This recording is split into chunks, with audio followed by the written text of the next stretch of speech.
Hi, I'm Sydney Allen, and this is David Bernard Houck. Bernard isn't actually part of his name, he just thinks it makes him look sassy.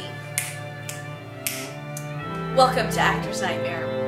The people you're about to meet are real people with real stories. They are not actors. Well, they're actors, but they're not acting. Confused? Good.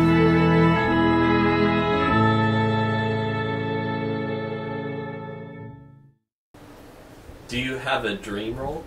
I do. I want to be LeFou in Beauty and the Beast. I don't have the right height, the right weight, the right anything, and I can't sing to save my life, but if I could be LeFou, I would do it every single day of my life. I definitely want to be Orin in Little Shop of Horrors. I think number one is probably Leo Bloom and the Producers.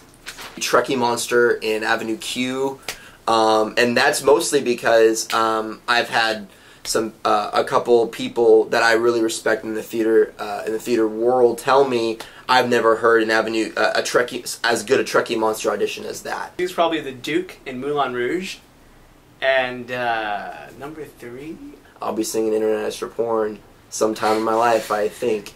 Plus I love puppets, so that'll be fun. Scuttles from Little Mermaid. I love that. The musical version. Gaston for Beauty and the Beast. I don't have a dream role yet. I guess I'll figure it out once I have it or see it. Is there another one? I'm pretty sure there's another one. Oh yes, the Cat in the Hat from Seussical.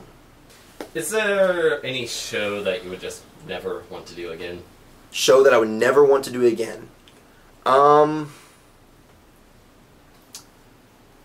It's a play that it's a musical. Actually, I don't know if should I say the musical name because if I say it, I feel like they're gonna hear it and they're going like, "I Can't really say anything. There was definitely a show I was not satisfied with. I felt terrible.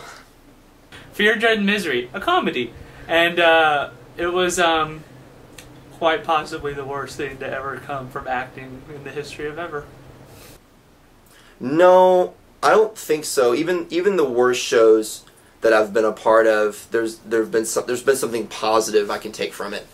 I think the closest that I would come to that would be a show called You Better Watch Out, which was just this really cheesy Christmas show at a community college.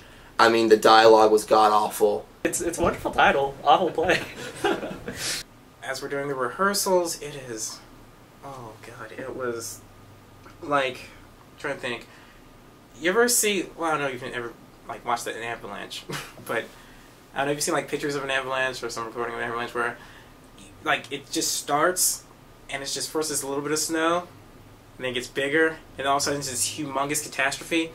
That's why I felt like the rehearsals were. There's like this really long monologue scene between two people and it's just boring as hell and it's just like, oh my god, this is the longest play in history. But I didn't mind the show so much because I got to be like the funniest part in the show. I was a lead, it was a comedic role. I got to play this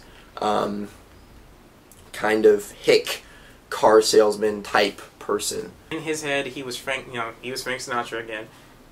He was Frank Sinatra, but he sounded like, it was like a monologue spoken by Helen Keller.